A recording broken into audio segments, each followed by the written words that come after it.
1 Samuel chapter 16. The Lord said to Samuel, "How long will you mourn for Saul, since I have rejected him as king over Israel?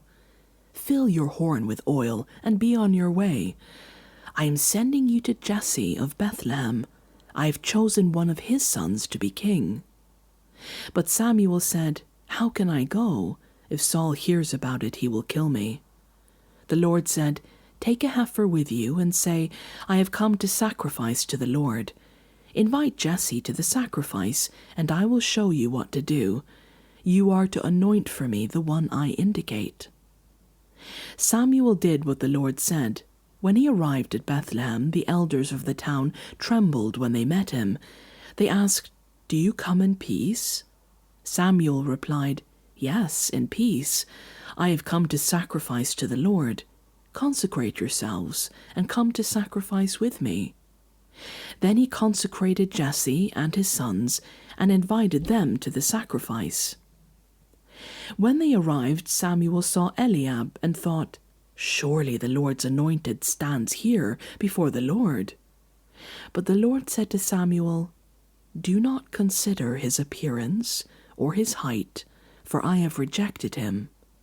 The Lord does not look at the things people look at.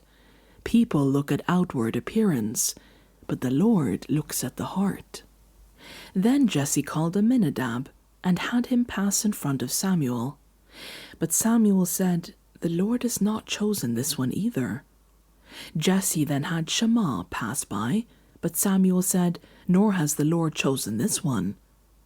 Jesse had 7 of his sons pass before Samuel, but Samuel said to him, "The Lord has not chosen these."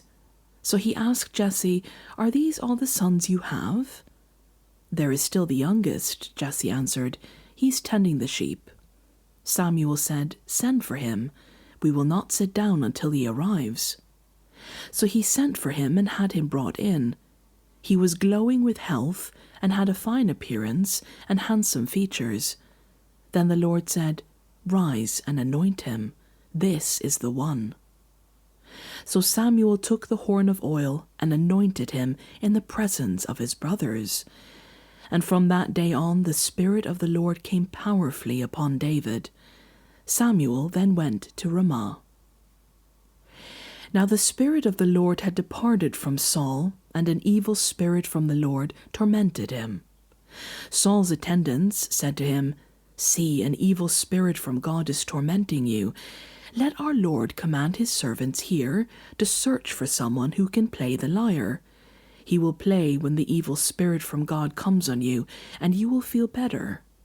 So Saul said to his attendants, "Find someone who plays well, and bring him to me." One of the servants answered, "I have seen a son of Jesse of Bethlehem who knows how to play the lyre. He is a brave man and a warrior. He speaks well and is a fine-looking man, and the Lord is with him." Then Saul sent messengers to Jesse and said, "Send me your son David, who is with the sheep." So Jesse took a donkey loaded with bread, a skin of wine, and a young goat, and sent them with his son David to Saul. David came to Saul and entered his service. Saul liked him very much, and David became one of his armor-bearers. Then Saul sent word to Jesse, saying, "Allow David to remain in my service, for I am pleased with him." Whenever the Spirit from God came on Saul, David would take up his lyre and play. Then relief would come to Saul, he would feel better, and the evil spirit would leave him.